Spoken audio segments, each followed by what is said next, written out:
All right, ladies and gentlemen, I'm Joshua Kemble. This is Livestream, episode 277. I'm going to be working on comic books today.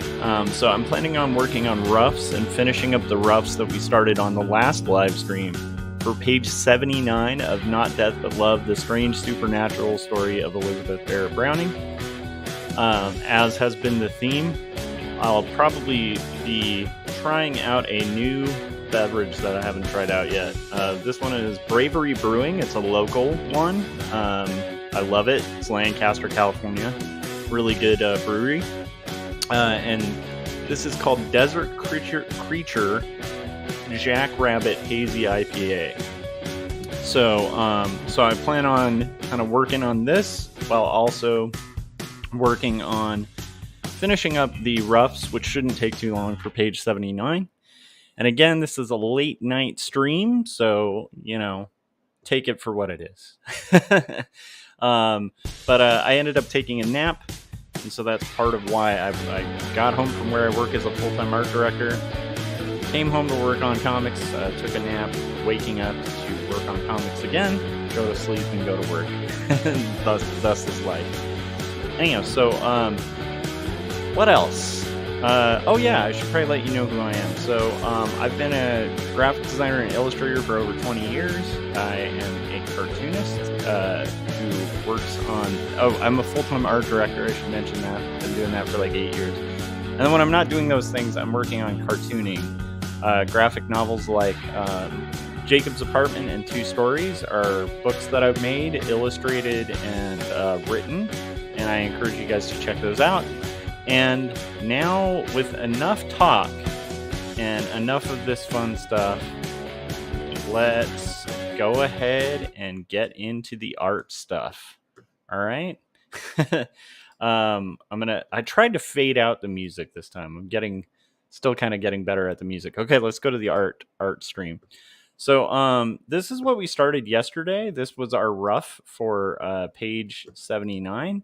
What you're going to see below me is just the section of the script that we're kind of working out. It's kind of hidden below my giant, ridiculous logo. And then over here is where we're going to be drawing. So hopefully you guys are down to draw tonight too, or I should say this morning. Let's go ahead and crack open this beautiful Jackrabbit IPA, and then we'll get working. Let's see here. Okay, I'll try to get you a nice little audio of it because it sounds good. Yeah, that sounds awesome. Okay. Okay, that is good. That milk stout that I tried yesterday was kind of weird. It had like peppercorn and some kind of like spice to it. And it kind of grew on you, but nothing beats just like a first taste, finely crafted beer. Okay, let's do this. So what we have to do now is on this rough page, we have already worked on this on previous streams. And what we have is a blue line that's kind of laying out roughly the next sequence. And that's our thumbnail, basically blown up and just turned a blue line. So we've done our thumbnails. Let me get my thumbnail actually over here so we can see it to scale. That's the scale I drew it at. It's almost the size of a thumbnail. And then here we're going to basically be working on converting it to a rough that we can then send to our publisher, or I should say my publisher, and then like get approval to kind of work and move forward on finals for the pages. And I'm trying something a little different that was recommended by Jim Lujan, which is rather than doing my regular routine of doing 5 roughs and then 5 pages and kind of going through it that way, I think I'm going to try batching a little more. So batching more of the process together. So that's what we're going to work on today. And the section that we need to draw is going to be basically Bosco. He's at the theater. He's going to be levitating a woman through a hoop. Right down here, below Bosco, these are like really rough little it's a rough little thumbnail, but it's basically the audience is going to be in the foreground, and we're going to see a little bit of the side seating, ideally, from the theater. So this is an actual theater that existed in Italy, and this is where we're going to have basically the stage set for our theater scene.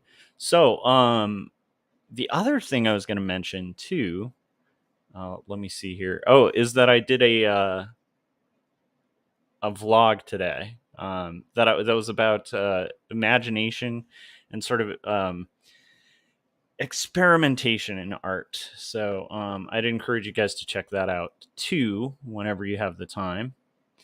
And with all that being said, let's get into drawing. Let's get into drawing some fun stuff. So here we're going to be doing this Bosco taking a bow business, and I have to kind of reorient my screen a little bit.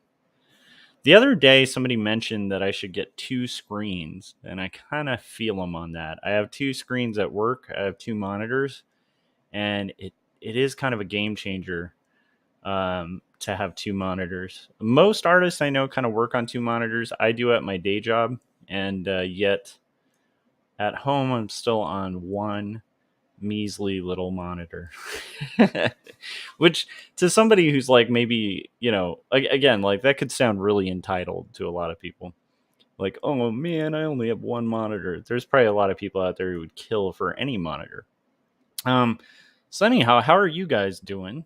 I hope you guys are having a nice creative night. I know it's a strange time to be streaming, but I've been doing a lot of the night streams lately.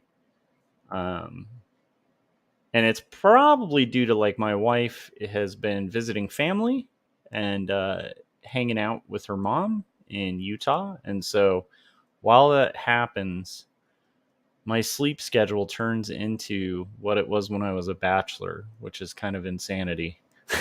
Because I'm a night owl and kind of a morning owl, I should say. I always feel like at my best creatively when it's like 12 to 3 in the morning. I'm trying to find like a good reference. So we have to pull up our reference pictures.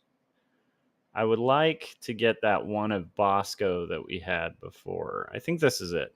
Yes, this is the one we're using. So there's Bosco, right? There's our dude. And then we're going to find our lady, and there she is, right? So that's going to be the lady that's levitating. And then let's see here. We need to find our... So we did the ball and cup trick stuff from last week, which always sounds hilarious to say, but I literally mean the trick, the magic trick. And let's see here. We're going to find the stage. Like a good shot of the stage would be helpful too.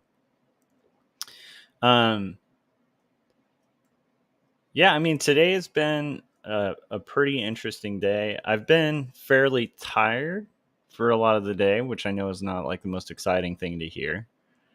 But it's been overall just like really good and productive. Like things are really good at work. Things are good at home. Just, overall like making good progress on the book and being able to make the time to work on my book. And I kind of should talk about that a little bit, maybe as we start working on this rough. So I think what we'll do is we'll draw Bosco first. He's going to be kind of doing this magician business of like kind of showing off. So I think we'll work out from Bosco and the hula hoop lady, and then we'll kind of work from a little more specific to general, which I know is a little different than a lot of people's sketches, but that's what we're going to do. So let's move this a little bit closer. Come on, Bosco. All right. And we're going to kind of rock and roll and figure this out. Okay. So let me widen my view and shrink down the stream window. So yeah, I hope you guys, I know a lot of people who watch this are cartoonists themselves, or if not cartoonists, just creatives or working on their own creative projects. And I always love hearing from you guys, um, in the chats, and also just to hear what you all are up to. But I also understand that, like, when I'm working on art stuff, I often really dig being able to just kind of zone out, kind of listen to a program, have it going in the background, and then basically from there, you know, work on stuff and be able to kind of just enjoy my art time listening to content. So that's something I kind of think might be worth talking about on this, unless you guys have other ideas of what you'd like me to discuss. I really value, I don't know, at least in the last few days, I have been really appreciating the ability to have consistent art time. And it was not always so easy. And it isn't easy now that I have art time to work on my graphic novels. But that was like a hard fought like thing to kind of get that time carved out in order to do my books. I've talked about this before, but there was like a time in my life where right after my son Ben was born, I kind of just like was at this part of my life where, or a season, I should say, where I kind of needed to get my career in order. I had been freelancing and doing illustration and graphic design professionally for over 15 years. And for those of you who don't know, this is at that time. Now it's about over 20. But for those of you who don't know, freelance is all over the place. At least it was for me. My freelance career was really fascinating, where I'd have like a year where I'd have friends who were making a salary at their positions, and what I would earn would like almost put their earnings to shame. Not comparing people, but I'm just saying, like, I'd make pretty good money. But then the next year I would make less than like a McDonald's employee. And then the next year it would be like, okay, now we're starting to get into like lawyer pay territory. And then the next year it would be like, maybe it's more like cashier at Costco kind of levels of pay. And even like, even once my career, when my career was first moving, it was way more unpredictable because you're just kind of hunting for any work you can get. And then as I started getting known a little more, getting more of a client base and stuff like that, then other unpredictable stuff like, recessions and things like that would happen. And so it's a very like topsy turvy, up and down kind of lifestyle. And I kind of thrived in that for quite a long time, because one of the things I really liked was the freedom to run my own business. It was really nice to be able to wake up when I wanted to wake up, to have the work hours that I wanted, to be able to say no to clients I didn't want to work for, to be able to say yes to clients that I did. Just a lot of the freedoms that come along with kind of being a self-employed artist, that's actually paying the rent. Like, it was like at the time, my wife and I were renters, but it's like everything, we were covering costs and doing it with art, and that was really fun. But once my son was born, I just realized, like, I want something a little more consistent. And I know there's not, anything in life, like when I was freelance for a long time, I would have other artists kind of mystified and asking me, like, how do you do this? How do you like make a living doing art? How do you find clients? How do you get health insurance? And I just kind of explain it by saying, like, oh, you just email your leads just like you would at a workplace. How does your workplace get leads? Like, they email people or they contact people, they build relationships. It's kind of the same thing. And they'd be like, oh, well, what about health insurance? And I'd be like, well, you just pay for health insurance. And they'd be like, what? I was like, yeah, you can pay for your own health insurance as a sole proprietor. It's way more expensive, but anyhow, it's very feasible. But when my son came into the world, I just realized like I didn't want to be up and down so much every single year. I just didn't want, I wanted a little bit more stability.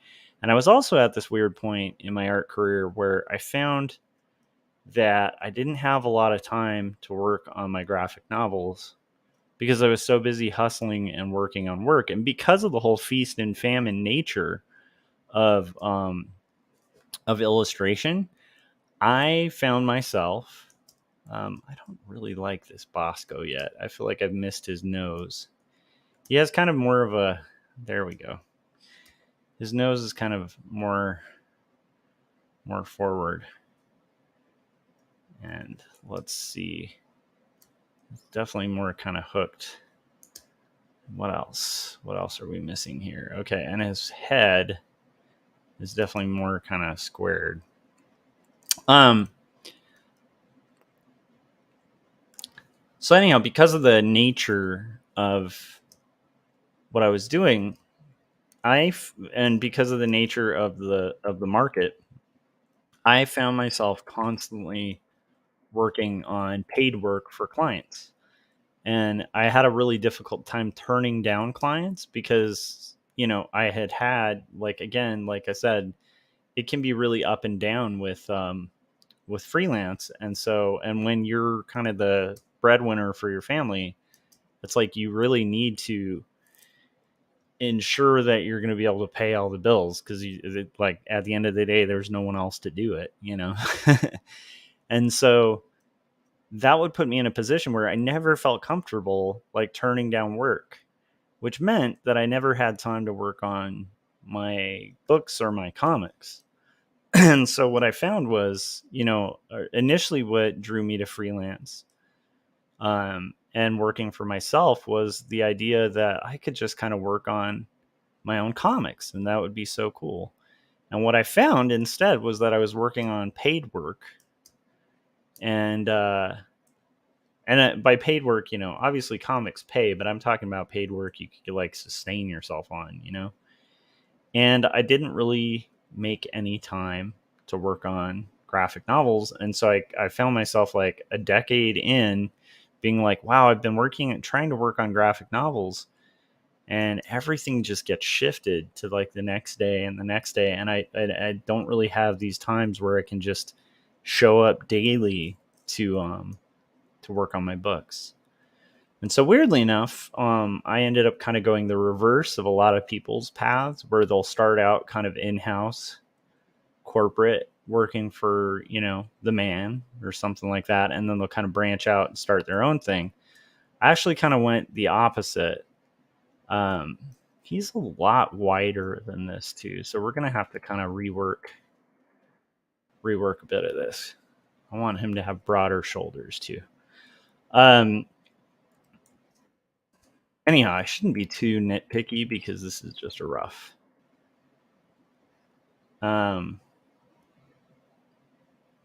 But okay. So anyhow, and his hair is like way wilder at the sides. Or at least I want it to be way wilder. So yeah, so anyhow, I ended up in this scenario where taking a position as an art director, I had accrued a lot of time in the field working for a bunch of different businesses, like of varying sizes, a lot of which were pretty well known. And I had kind of assembled a pretty impressive portfolio and resume.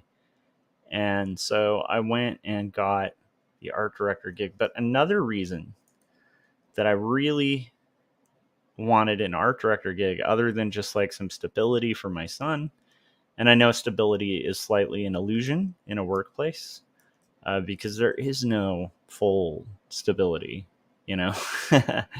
I mean, I consider where I work as fairly stable, but just having been through it and seeing a lot of friends and stuff like that, you can definitely easily, like jobs come and go sometimes. And so, but a consistent schedule is a big deal for me. So anyhow, why I was thinking about that is weirdly enough, I find myself having more time to work on my personal work because I can kind of schedule out daily to work on my comics. And even if it's like an hour here, an hour there, I think added up in total, I end up with like more time than I had working for myself to work on these books. Because what I found with working for myself was that even if you're doing work for fun, that you're going to just sell like a t-shirt design or something like that, you're kind of chasing money like the whole time. And so chasing money ends up being, uh, taking the main stage.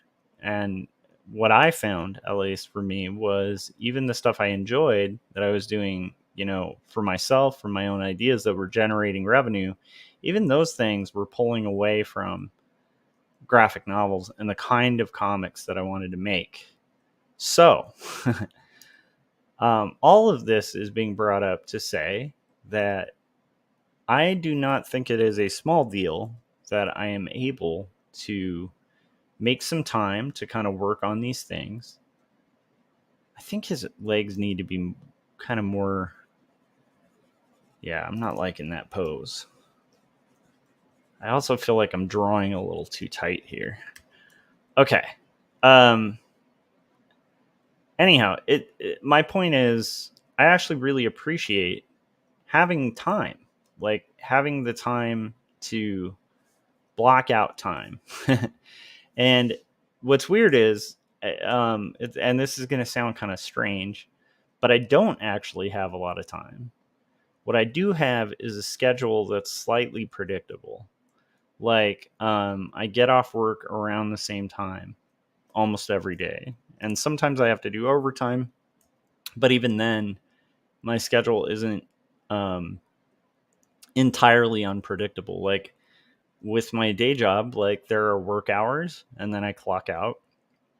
Even if I do overtime, it's usually an hour or two, and then I'm able to go home and not think about it. And that is a huge thing because when I worked from home, that was another problem that I personally had. And again, not everybody's going to have these, but a big problem I had when working from home um, was that I found myself not being able to leave work at work. Like, meaning I would get home and I would just, because I was at home all day, when I'd clock out, I was never really clocked out. And so I'd still be answering like query emails and client emails and quite often working really long hours. Um, and then again, like the comic stuff would always go by the wayside because it wasn't like the income generator. So anyhow, I want to do comics. I want to do graphic novels, and I find that having just that consistent schedule, where there's a predictable time frame where I'll get home, I find it easier to make time to do my graphic novels than prior. Um, so that's been really interesting, but I also really appreciate that. I really appreciate that for the value that it has, because like, when people are out there and they're struggling to make time for their work, I tend to kind of have the attitude and the suggestion of like, well, make time, you know. But I do understand, it's easier said than done, and um, and I think it takes like a kind of conscious effort to do. In my case, it definitely took almost like a career change to kind of make it work. And since then, I've had 2 books published. So I've been able to kind of get graphic novels finished, Whereas before, I would get like work finished for clients quite often. Man, this lady is really interesting looking.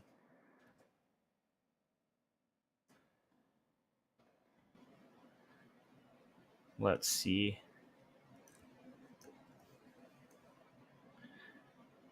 Okay. And by the way, these are roughs, not final art.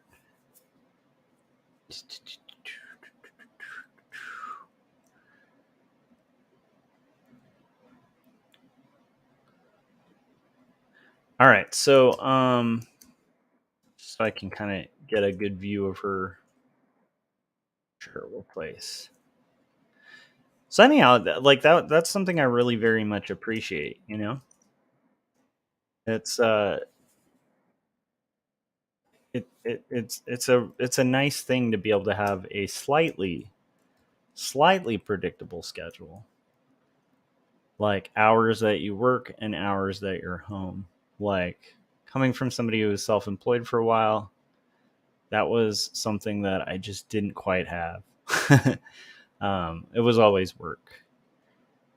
Even at like the best of times, my most successful years still was just like, yeah, brutal. So anyhow, because of that, like just making the time to work on graphic novels or comics, just again, it in theory you'd think you would have more time, kind of if you were working for yourself.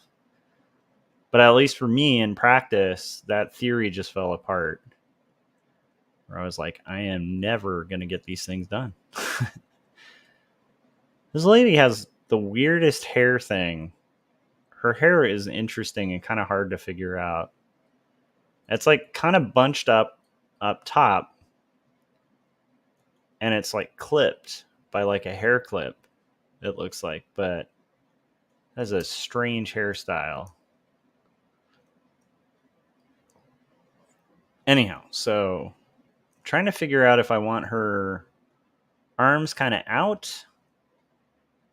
Do we want to have like her arms out like this, where she's, got her hands kind of there, or do we want to have her more kind of like mummified position? Real quickly, I'm gonna look online at let's see, levitation trick.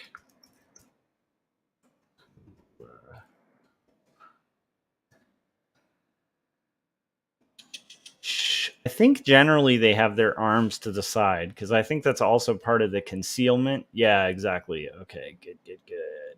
Okay. I looked and it is. That's kind of part of the concealment trick, I think, too. Because I think that tends to hide the harness or the rig. So yeah, anyhow, that's something I was thinking about today where I was like, man, I'm excited to work on my comic. And what's cool is I've been able to kind of show up and be slightly consistent about it, even if it's at weird hours. One other thing I realized is, man, I'm very glad. I'm very glad I have my wife in my life because I, without my wife, would have the weirdest hours on the planet. I think I'd be like an insomniac zombie. Because I like late nights. And so if you guys miss the streams being a little bit earlier, you guys should be thankful for my wife too, because she's awesome. She's part of why I'm able to do earlier streams. Let's see here. But being able to just kind of, this is the weirdest thing. So this is like kind of like fringes. So they would be like kind of dangling down almost. And then we're going to do hands. She is like way out of proportion with the guy, but right now I'm just kind of concerned about just getting her correct. And then we'll size her down if we need to.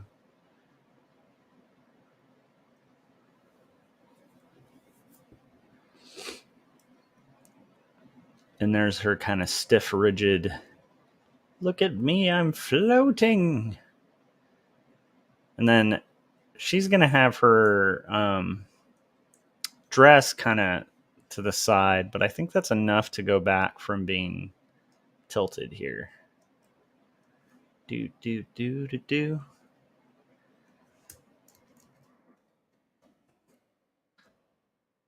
So needless to say, because I've had people before kind of compliment me on my work ethic and the fact that I work on my comics. so consistently. And that was a hard fought skill. And it definitely takes making the time, whether you have the time or not. That's a huge part of it. But it also helps to have some kind of predictability in your schedule. Now that also might just have to do with me being slightly, routine based and stuff with my life and how I arrange things. Okay, so we're gonna have her. This doesn't feel, man. This was a weak drawing. I can see why I started with it. So I think his hand needs to be more like, look at this, ladies and gentlemen. So let's kind of block this out better. There we go. Ray's going to be more like doing the ha-ha, ta-da. Okay. There we go. Oh, now I see why I had the hand like that. I'm a bad person. Okay. That I forgot why I had the hand. It's because he's going to be holding the hula hoop. Got it. And then she's going to need to reduce a little bit here in size. Shoop. And maybe she'll be rotated more like this. Okay. So now I want to have her dress is going to have these kind of things. What is going on with the pencil? Her dress is going to be kind of here. And her feet will be out.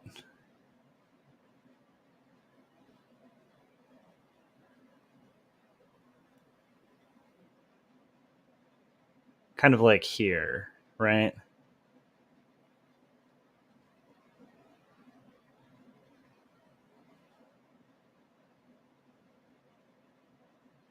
Why am I having trouble with this foot? Just think of the structure here. Do do do. Do do do do do. There we go. And yeah, so her feet are going to be here. And then we're going to have the hula hoop going around her. Hula hoop circling a lady. Okay. There we go. So anyhow, I'm kind of curious, if you guys are watching, or honestly, it's so late at night, there's probably barely anyone watching. So, but I am kind of curious, maybe after the fact, let me know what you guys do to block out time to work on your projects, And then do you take advantage of the time that you had? One thing that I will hear from most parents, including myself, that you'll hear a lot is you never really realize before you have kids. And I know this is going to be one of those things that if somebody doesn't have kids, they're going to be like, how come you're saying something that, I don't know. I used to be like that when I didn't have kids. I'd be like, why does it have to be gate kept by parents? Like as if they do something special.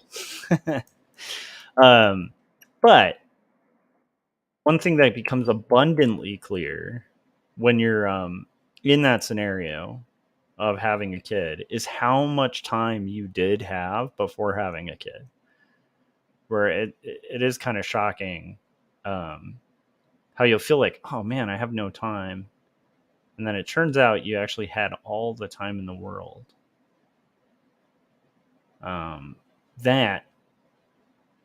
So what ends up happening, at least for most parents that I've talked to, especially parents who are creatives, is suddenly you really have to be cognizant of your creative time and of making really conscious choices to do weird things like wake up at 1 a.m. to work on on the rest of your comic. and kind of work from there, things like that, like are like the only way this stuff gets done. Okay, so I like this. I think we have basically got that worked out. Now we just need to have our stage, and then we'll kind of work on Robert and Elizabeth, who are going to be in the foreground in this crowd. I think we already figured out it's 1, 2, 3, 4, 5, 6, 7, 8 seats wide. So we're going to have to modify our thumbnail just a little bit. But that's okay. It'll actually make it more dynamic, I think. All right. So the stage, I'm going to have the stage kind of go to here. We'll make the stage a little wider, so we might be seeing less of the side audience. We did have these like lights. Yeah, these little lamp lights or whatever. And I had like quite a few of them. So I'm going to go ahead and add those in. Well, you know what? Let's get the structure of the stage first. Let's not put the cart before the horse. I believe that's what I was doing was called. Okay, and let's see. Yeah, it's going to be a little bit back there. Okay, and then we're going to have there were like these kind of like long curtains that are like behind the stage and kind of receding into the background. So I'm going to get those kind of blocked out. Again, this is just a thumbnail, or not a thumbnail, a rough. So all it needs to do is slightly indicate where we're going to go with the final. And it helps me when it comes to finalizing the art to really have all the staging worked out. Like, it's kind of like even the thumbnail that I have underneath this to kind of draw from. It's kind of amazing how helpful that really is to have. So there's going to be these bigger curtain sides. And then from there, we'll kind of work out the rest. I did shrink this stage a little bit. So we'll see if that cheat ruins it. But I think it'll work. I might have to shrink him down a little bit. But okay, so now I'm going to kind of build out the framework here. Like there's these things. These kind of go over the stage. So there's going to be kind of this thing. And we'll have our audience built in a second. There's kind of this interior thing that's going over it. And I think that kind of goes like this. And what's great is it's a symmetrical theater. So once we have kind of one side worked out, we can just flip it. Right. And this is like a kind of pillar thing. And then we've got, this has kind of some stuff. This is the official description of it. This has some stuff. Great. And then I think we're good. There's like kind of an awning here. This sort of connects in here as like a top. And then we've got this dimensionally coming up. This would be here. And this is going to be sort of interesting because it should be actually carrying through. So I have this kind of connect here, and then this probably would be more like here because it's going to go back. Or would it? Or would it? Because this is actually the end of the stage, so it might actually have kind of more of a ceiling there. Okay, so then we're going to have our sort of filigree business. It's on the side of the building, and then, or on the side of these little stands. And then we'll kind of have that worked out accordingly. And I think there's like a stripe here, and that's going to be very helpful. Okay. So now we're going to block in our people. Once we have our stand, I'll kind of rotate that shot.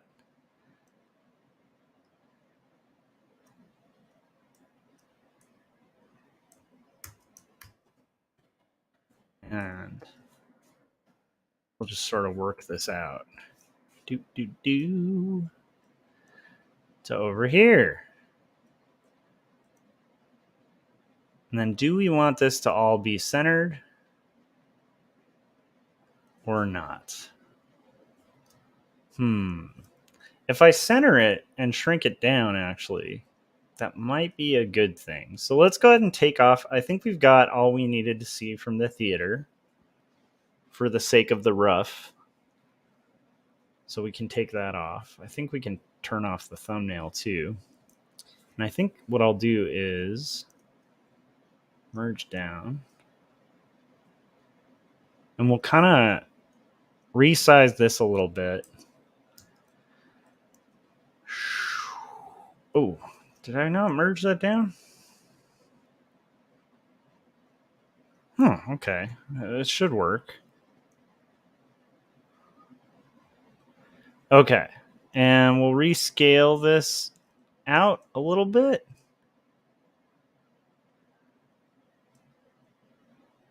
And kind of scale it out just a tiny bit so that we're kind of getting a little closer to the layout on the original thumbnail.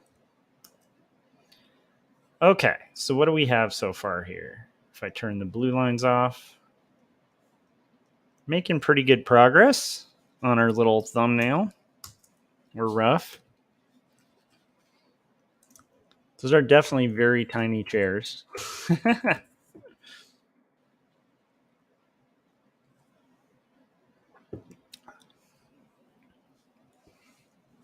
He's a giant in the world of giants.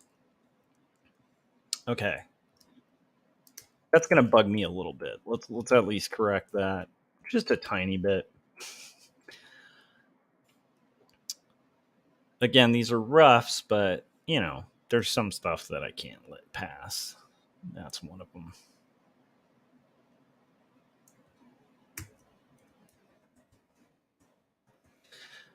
Here's an interesting question. When you guys find yourself drawing roughs or thumbnails, do you change your drawing process a little bit? I 100% have different modes.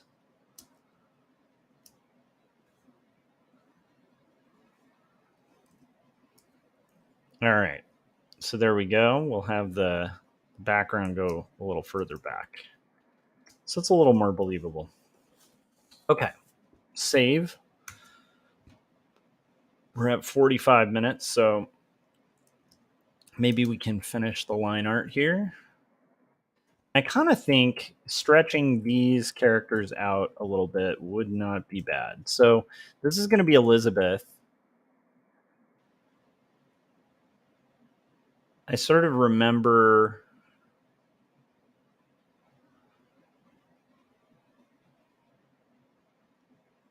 roughly what her back looks like. I think Robert will be here. What's this kind of beard thing?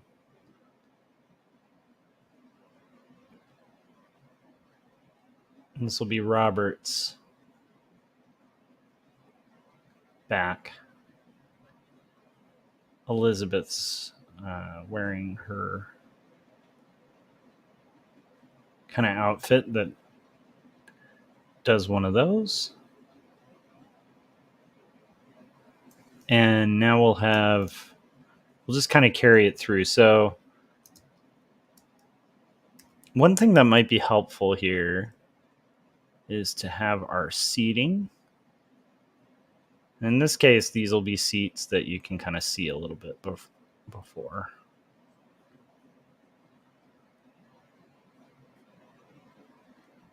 And we'll just kind of carry that over because these are 8 seats wide. And I believe I've established that they're sitting kind of in the center.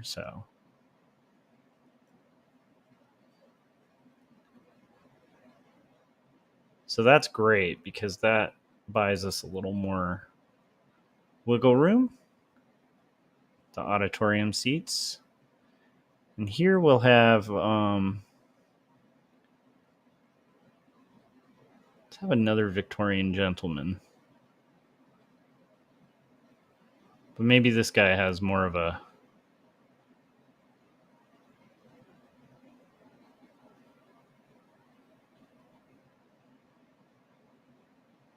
one of those old things. He's like a more pompous fellow. And maybe this will be a lady.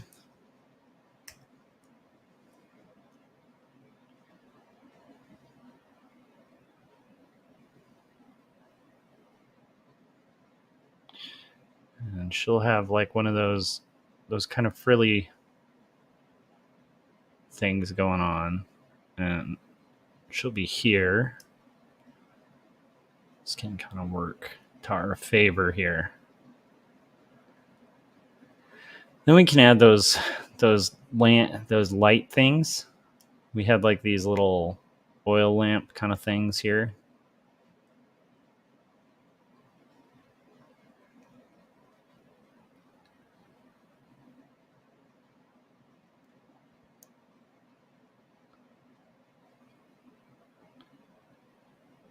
Oil lampy things. This is a rough.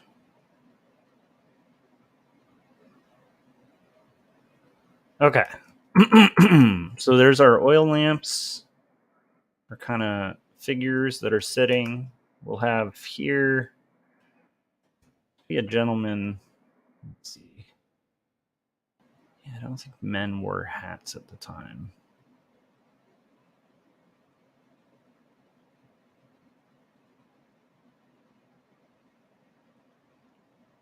Maybe this will be a guy with a big beard. So it's like clear that it's not, you know.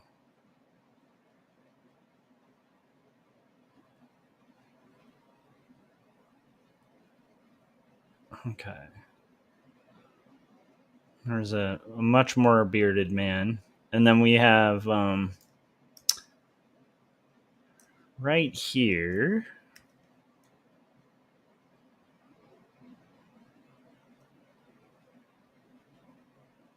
I have another person.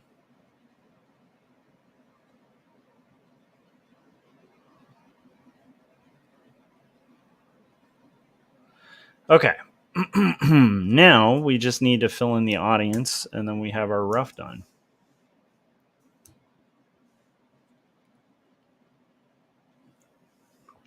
So I just wanted to have some observers here. Like, let's see. Maybe this can be a lady.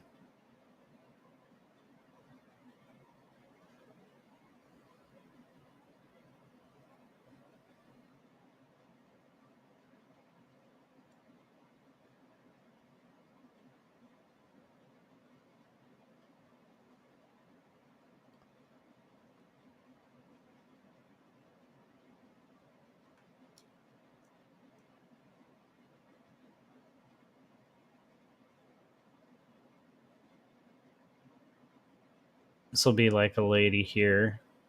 And then maybe we've got a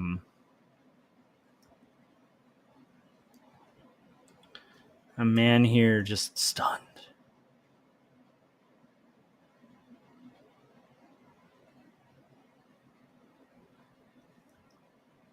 He should be kind of looking towards there.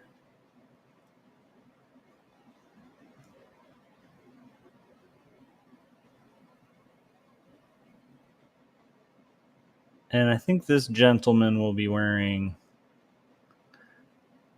kind of a similar suit to Robert.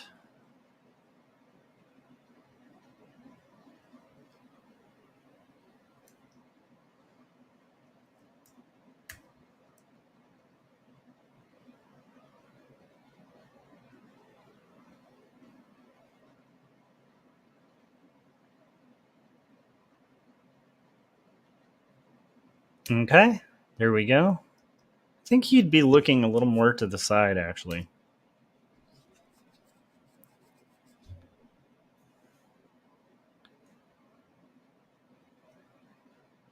And then we'll have up here.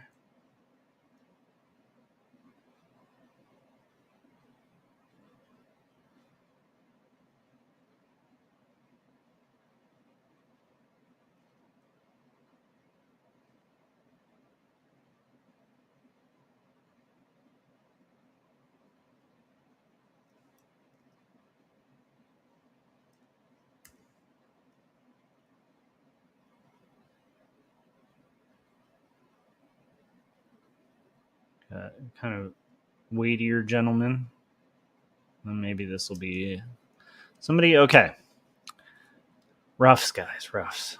This is a person who's going to be sitting and just like, whoa.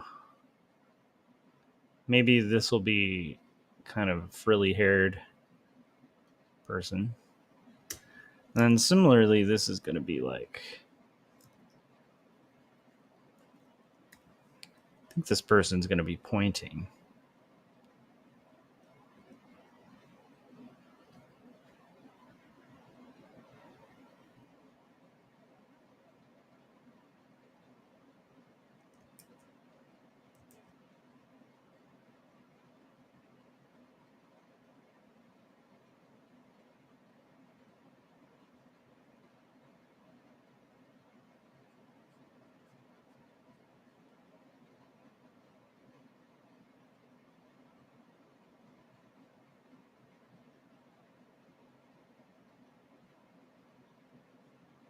This can be like a lady here.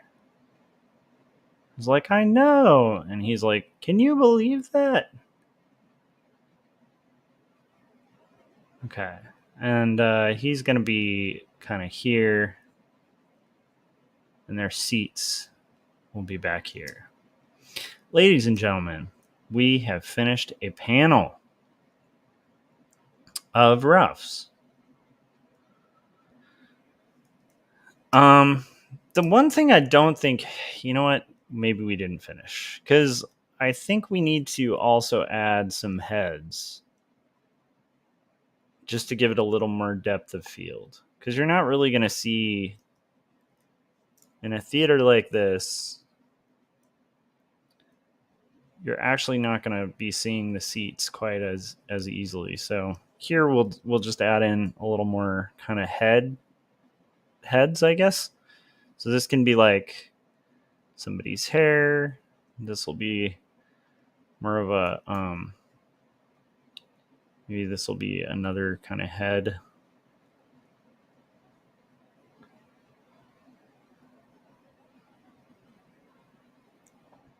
And maybe this will be like the last kind of thing going on there. So just so we have like a semblance of like this is a big auditorium. Okay, let's add some lighting. I think we wanted it to be kind of moody, so we wanted it to be like pretty dark behind him. Almost like the darkest dark will be back there.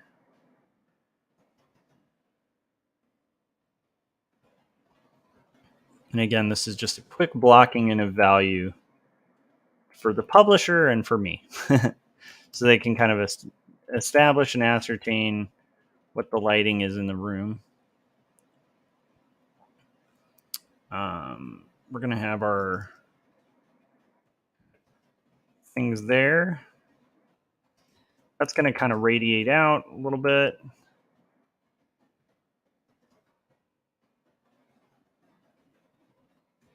And these are definitely dark. These are definitely dark. This has like kind of a light source to it, so that the light's kind of glowing from these things, casting these sort of. Okay, and then it's going to get dark down here. The base of the stage will get gradually lighter as it comes up. And we're going to have our backs. Elizabeth's hair. Robert. Floor. Floor should be almost unlit here.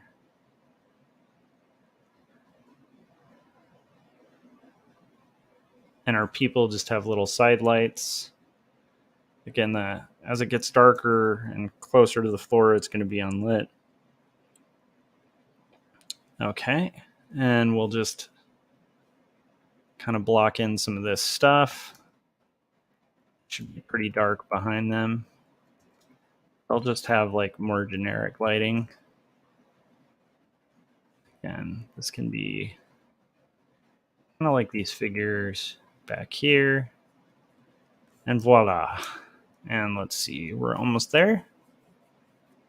Just have some more slight things to add. Have this character kind of in the shadows a little bit. These ones in the shadows. And then these heads. And that'll do it. Ladies and gentlemen, we have our rough for that. So we just have 2 more panels to go. What we'll do right now is we're at the hour mark. And so as we usually do on this stream, when we get to the mark where it's an hour, I'll go ahead and put on a trailer and then I will come back. So here is the trailer for, let's go ahead and play the trailer for Jacob's Apartment.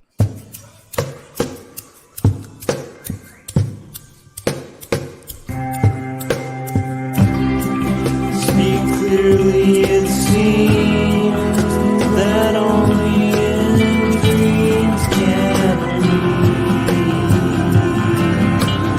be these things we've seen and walk around breathing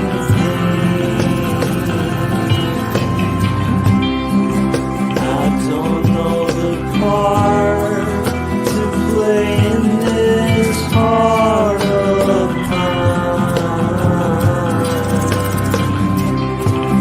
There's dissonant things, they split at the seams.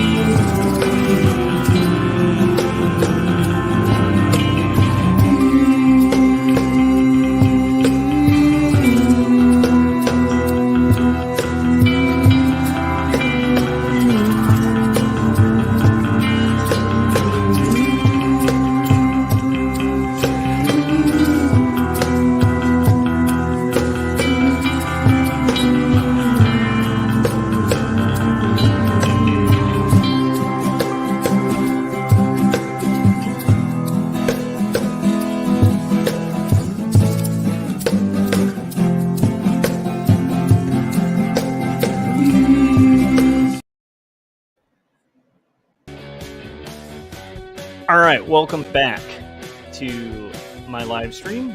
I'm Joshua Kemble. I'll turn this up just a little bit. And this is my live stream. This is episode 277. We are working on a graphic novel for Turner Publishing. Right now we're working on roughing out page 79 for my graphic novel.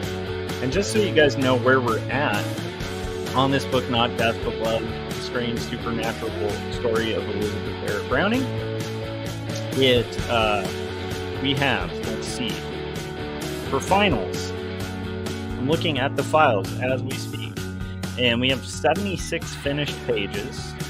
We have roughed out, let's see, yeah, we've roughed out about 77, 78, and then now we're working on the roughs for 79. And I think we're going to try for doing like a batch of 10 roughs to send to the publisher. And then from there, we'll kind of go on to finalizing pages. So I feel like half the art and comics is pre-prep. And so hopefully this is helpful or entertaining for you guys. This is kind of the under the hood stuff that happens on my comic pages, at least. And hopefully you guys are having a good night. Okay, thanks for bearing with me for the re-intro for anybody who might be coming in a little bit later. And let's see here. So we're going to go ahead and finish roughing this page. I want to kind of add a little bit more portliness to this guy because he's a much bigger fellow. And I definitely want them to be aware that I'm aware of that. And I think some of that's just going to be, he's going to have broader shoulders, I think. So he might actually have kind of more of a hunch to his back. And then similarly, his legs will probably be a little bit tinier here. So that might actually help us sort of work this out just a little bit better.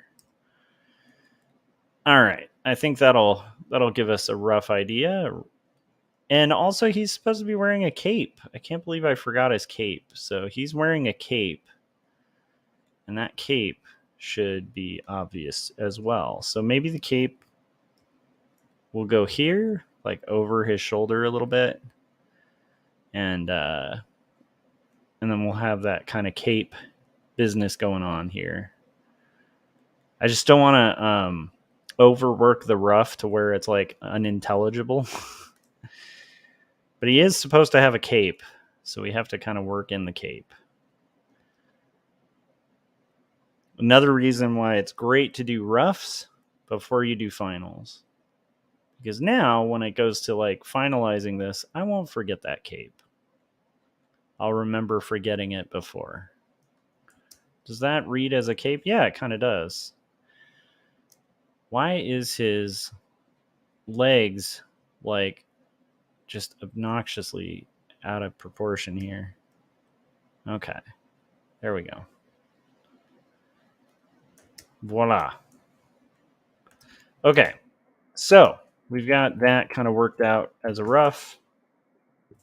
Now let's do our Bosco bow. Yeah, so the audience is doing ooze. So that's pretty easy peasy. We're going to just do ooh. That's the easiest word panel I think we've ever done. And I'm just going to do a bunch of little word tails. We sort of used this effect when we had to do a view of the city while there was like a sort of protest going on at the plaza in Italy by their flat. Okay, so let's see that picture of Bosco again.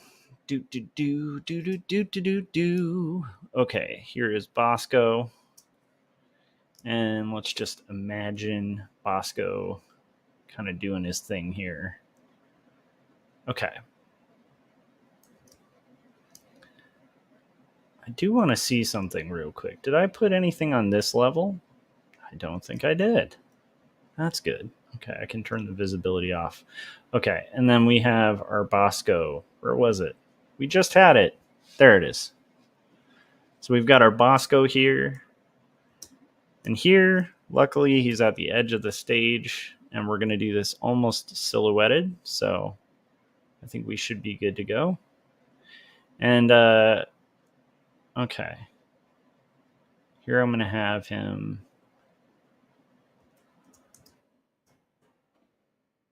his head kind of high. He's got this more kind of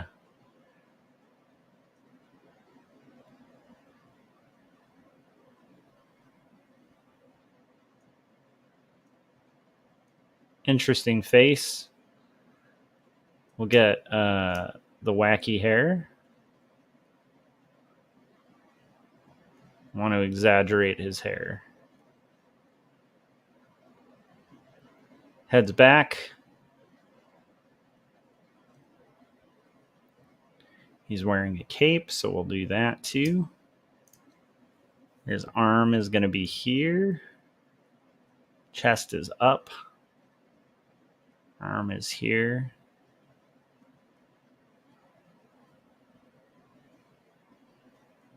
This arm is out. Doing a gesture. So it'll be from there. It's going to be doing his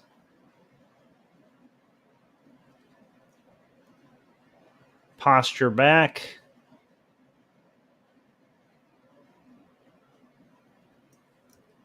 Maybe his shoulder will be more out, just so it's a little more exaggerated, the movement going on here. And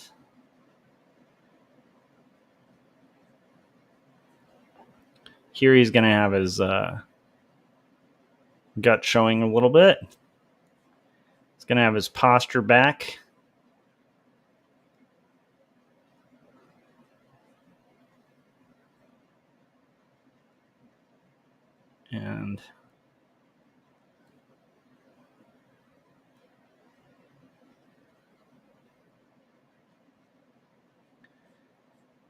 And then his cape sort of flowing here.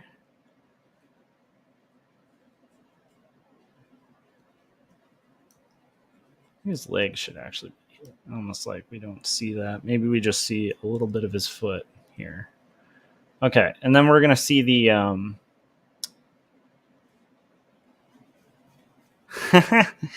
Holly said, it's like 2 a.m. for you, right? Yeah, it is.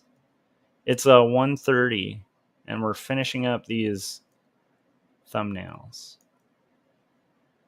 I was explaining before on the stream, but my wife is out of town visiting family, and so when she is out of town, she's kind of like my alarm clock. And not only my alarm clock, but she's like just kind of keeps me in my routine. But it's like I by nature am just like a crazy insomniac kind of night owl. And so when the wife is away, I become like a vampire.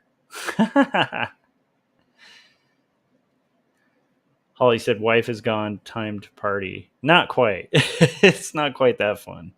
It's just like I am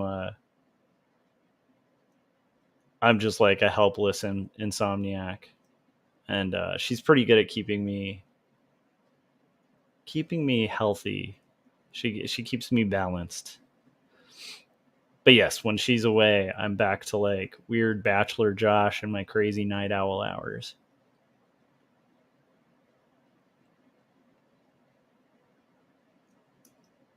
I'm gonna have like a more kind of like a wow. Ooh. This is Robert. Robert enjoyed this show, okay? Robert's a skeptic, all right? He's, he's a famous poet. He's a bit of a skeptic, but he was impressed with this show. I think I might even have him doing this.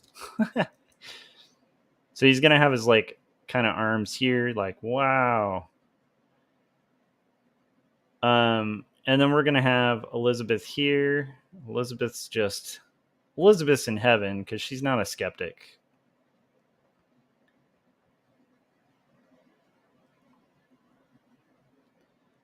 But she has like wild hair. I know. It's a thumbnail, you guys. I have to admit there's a bit of vulnerability. I don't know if you feel this too, Holly, but like I feel like showing people under the hood some of these processes when you could, in theory, like not show them. I don't know. There's something very vulnerable and kind of strange about revealing all the boring, rough, thumbnail-y, thinky stuff, I think I'll have a guy with like, maybe he's got like wackier hair. Or did I already have this dude have like a beard? Let me see. We might have already established this guy. Oh, this guy's gonna have like a massive beard. That'll be fun. Okay, let's get rid of that little drawing. This guy's gonna just be like Mr. Bearded Man. This is amazing beard. Look at that. And he's got like his hair kind of slicked back in like a gentleman's ponytail. It's a big guy too, so he'll be crowding Robert a little bit. Okay. Awkward placement there. Oh, man. I'm trying to correct that so it doesn't look like he's giving the magician some pleasure there. This is going to be more people, more kind of stunned audience members. They're like, "Wow, that's amazing." Let's see. This will be like a gentleman with long hair, curly hair. And we'll have here, let's do like a thinner guy. This will be a thin, bald dude. And he's, and then we'll have just kind of some indications of people later on in the audience. Okay, and I think the heads would just continue to go back here. So we'll just kind of, again, it's thumbnail, but there should be like some heads here too. Like, wow, that's amazing. Thank you. Okay, cool.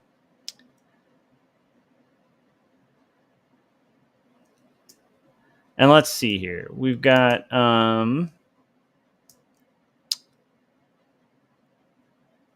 this kind of side thing that'll be here.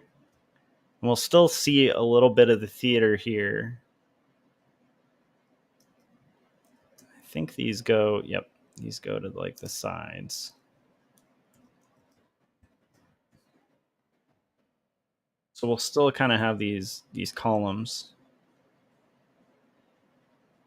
It's a bit of a tangent, but that's okay. And we'll just make this be another balcony thing. And this will be the balcony thing. Do balcony.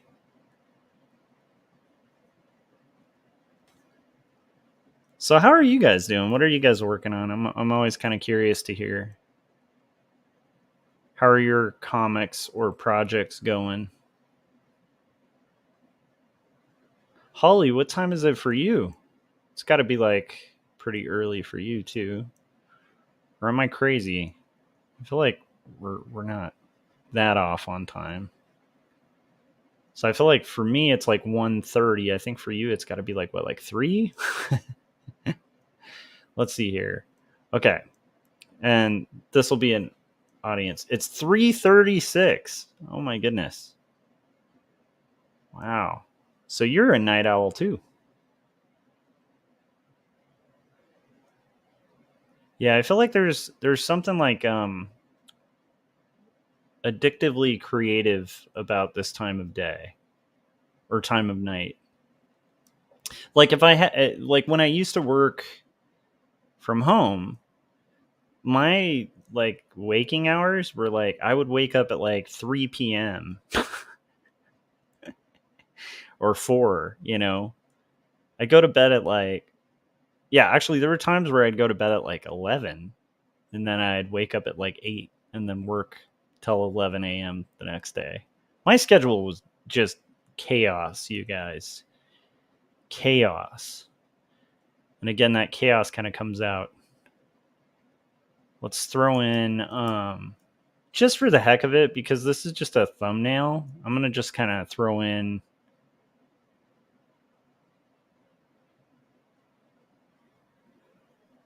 we're going to throw in Frank Salazar as Captain Goggles here. He's just going to be hiding out here. Wait, I got to have his goggles, though. His goggles would be on his head. Okay. There we go. That is the worst Frank Salazar I have ever seen, but I thought it was awesome. And let's see, who else could we have in the audience here? Nah, let's just... But it's a rough, you guys. It doesn't have to be Captain Goggles. Okay, and then we're going to have this is a finished. Look how fast that one went, right? That one went way quicker. I feel like that one went quicker. My feels say that. Nice. Holly said, working on comics and formatting, I take meds to sleep, but sometimes they don't work. Yeah, I understand that. I feel like a lot of artists are insomniacs. I feel like most of us are, and then I feel like there's these weird exceptions. Like I think there's people like Scott Serkland who are just overall very balanced, have pretty good patterns. Their life is like pretty in order. They're emotionally well regulated. There's people like Scott, and then there's artists that aren't like Scott, like the rest of us. I don't know. That's my opinion.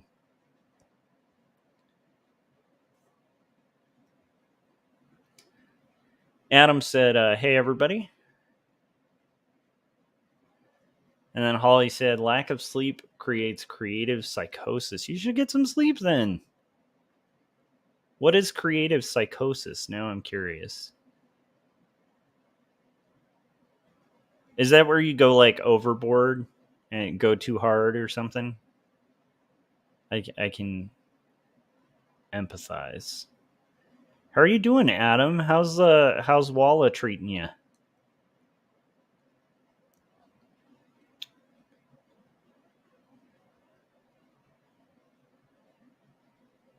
Are you still working on your comic with a moon wizard? Because I was pretty pumped on the moon wizard thing, man. All right, so we have that panel roughed out. Look at that. Frank will never know that I snuck him into that rough. He will never know.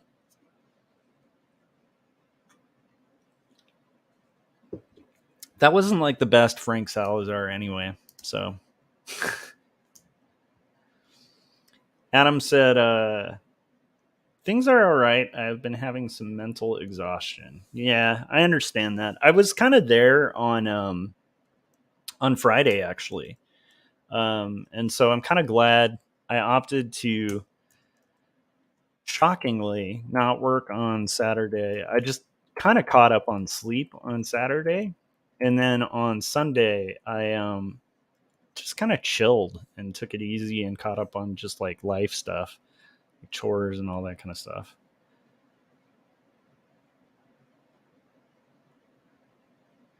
Oh, Holly was saying if I can't sleep for a week or so, you see stuff.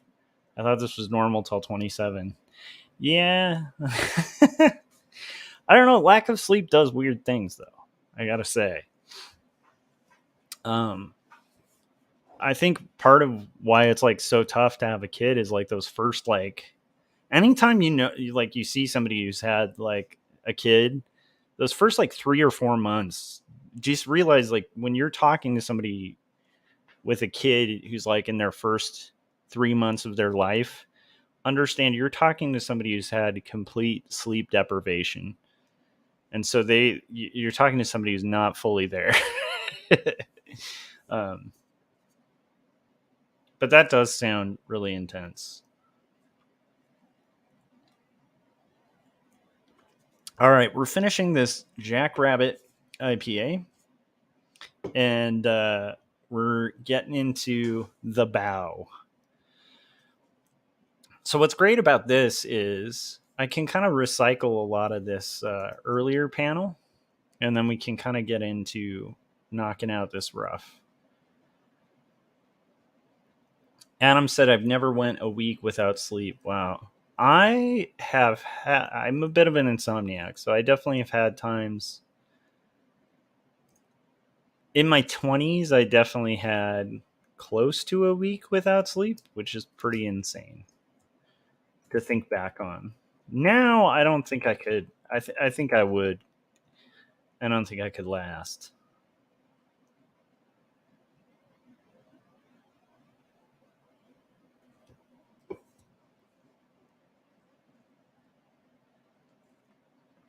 All right, so we have this last panel, which is going to be him bowing.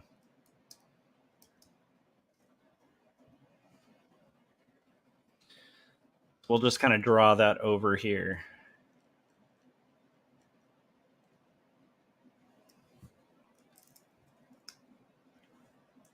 Do do do do do do do do do do do do do do do.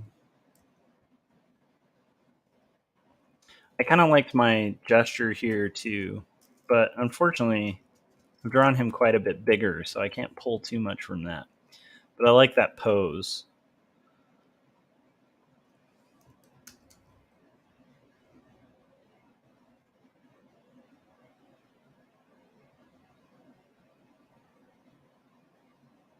So this can be his kind of wild hair.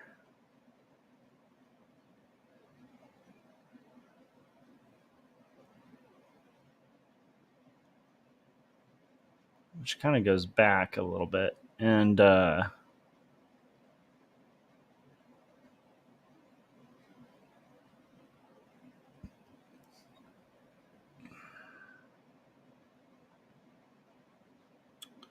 we'll have his arm back here.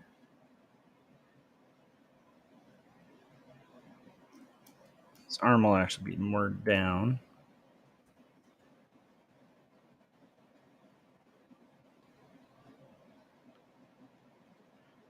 And his other hand will be out.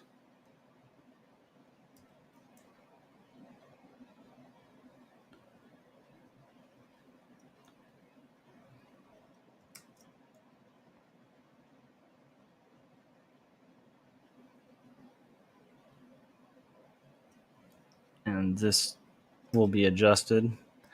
Actually, this whole ooh panel can kind of disappear too, because they're going to be clapping.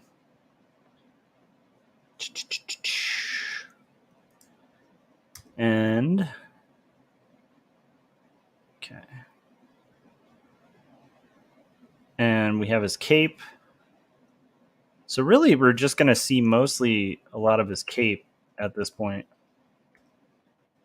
which might seem like a bit of a cop out because we're like covering so much of him with the cape, but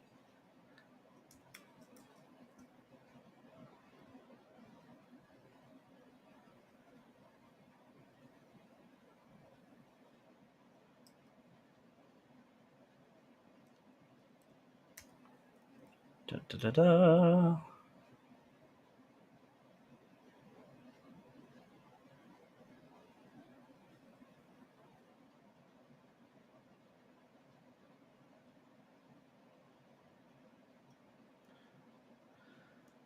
I kind of don't like the way I did that cape. Okay.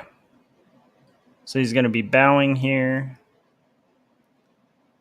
Shoulder out.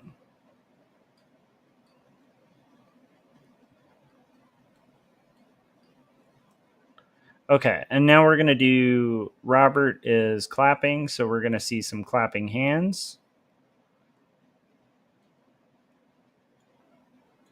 We're going to see clapping hands of hers. I know, guys, this is very rough process, but that's okay. Okay, we're going to see a lot of clapping hands.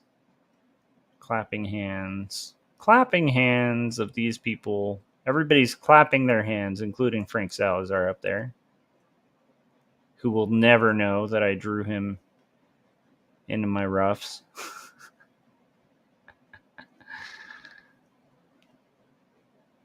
It'd be fun to like sneak him in there. It'd be fun. Maybe, guys. I do like having little little nods here and there in my books. Here we'll just have the Scream mask. No, I'm just kidding. Let's see here.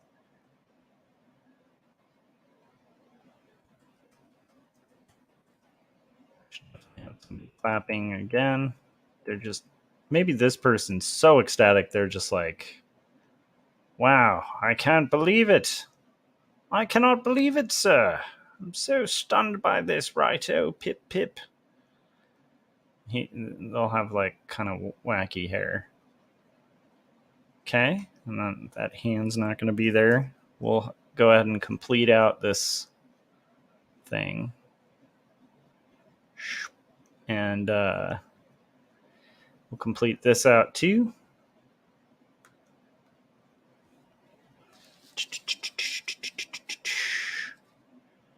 And again, these are roughs. So the beauty of roughs is to kind of figure this all out at a very low cost.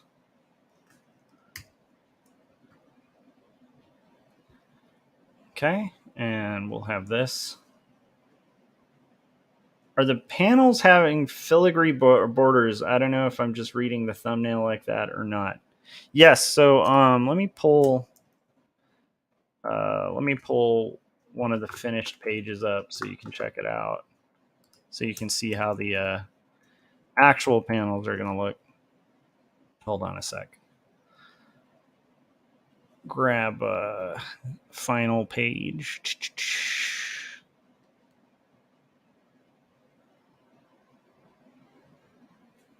So here's the last finished page. This was page 76. So the panels are going to look like where the borders are like this. And then there's like a double line kind of on each. What we're doing right now is just kind of working our way through the rough. So hopefully that answered your question. But yeah, I wanted to do that just to fit the whole Victorian vibe of the book. So every single page has that, and it's redrawn on every single page because I'm crazy.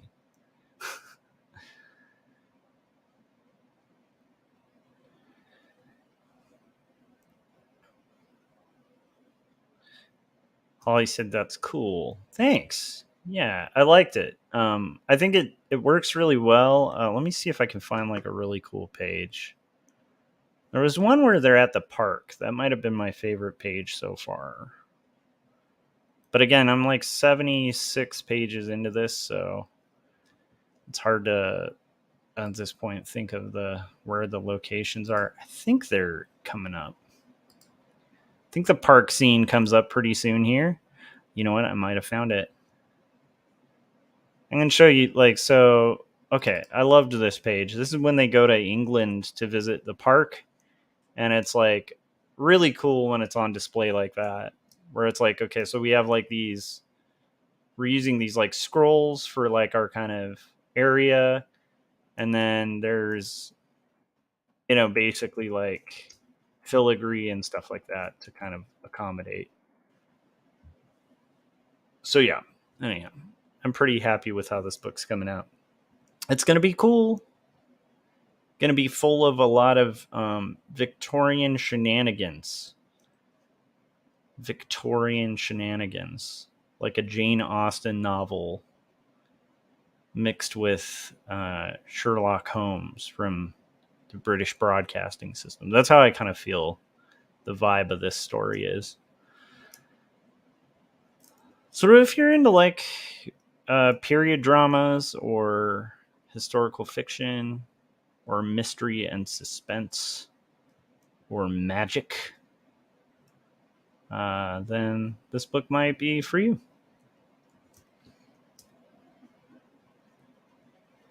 All right, so Holly said, I love that composition. Thanks. I was stoked to use it because it's like the old Frank King trick. And I love it. I love his method. Frank King would do these like crazy beach scenes where it would be like the ocean and then it'd be gridded into like 8 panels and you see every activity on the ocean. So right here, this is just going to be clapping. Let's see how I did it on the rough. Yeah, I just wrote. So this will just be clapping. So let's Luckily, this is roughs, but we can kind of block out what that will look like. So let's do it on a different layer. So we'll call it clap, clap, clap, clap. I think we'll just kind of accentuate that these are going to be sound effects that sort of sneak throughout the panel.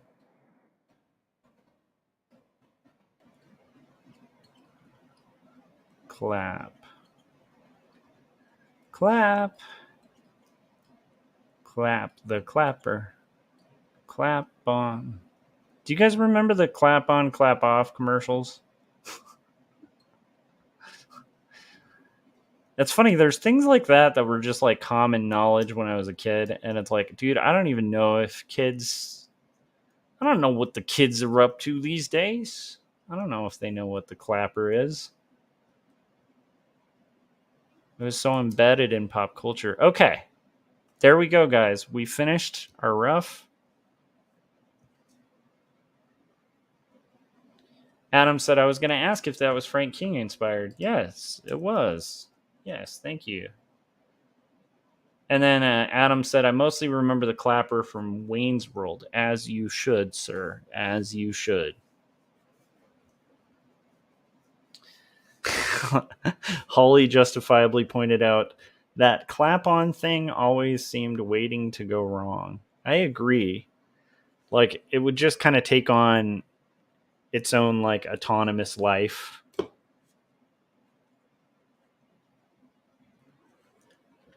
Or worse yet, you know, you could be like walking in your room and you accidentally clap or something makes a clapping noise and suddenly you can't see anything and you like clap again and it's like, screw you, I'm not turning on. So then you're stuck in the dark. You're like, what is going on? And the light is just like, yeah. Okay.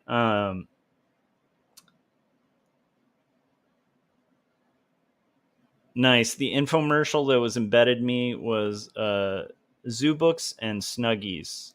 I can understand that. I feel like there's the Snuggie thing definitely carries over to our. That's definitely a cross generational thing. All right, guys. So we have finished the rough that I needed to do tonight. So yeah, that's gonna. Weirdly enough, this is gonna be one of the shorter streams that I do. And tomorrow we'll get going on, or I should say later today. This is the other problem with having like weird late nights. I should be working on, let's see here, page 80, roughing out page 80. And so I think we're going to go ahead and rough like about 10 pages before we get to finals on other pages. So anyhow, if you guys had, very much appreciate you. And if you haven't yet, hit that like button before you go. That really helps spread this stream. Maybe tell somebody about this stream. That always helps kind of grow this community. And I appreciate you guys hanging out with me in the early wee hours of the morning. And it makes me encouraged to know that the night gang stays strong, which is amazing. So for all of those of you who I've dubbed the Kremlin, not the Kremlin, the Kremlin, because you guys are watching the stream of Kremble. I very much appreciate you guys. And Adam Lore said, have a good one, you guys. Clap, clap. Oh no, he clapped. The lights are going to go out. Wait, let me see if I can simulate this. Like the clapper gone wrong. Okay, let's see if we can do this. Let me reread that comment by Adam. Okay, have a good one, you guys. Clap, clap. Oh, you can't even. Oh, okay. Clap. I guess. Nah, it doesn't work. I was going to try to do a bit where the lights just went out. Anyhow, I appreciate you guys. Have a good night, and I will see you guys on the next live stream. That'll probably be later today. If you have your day ahead of you, I hope it's a great one. And I will see you guys on the next live stream. Goodbye.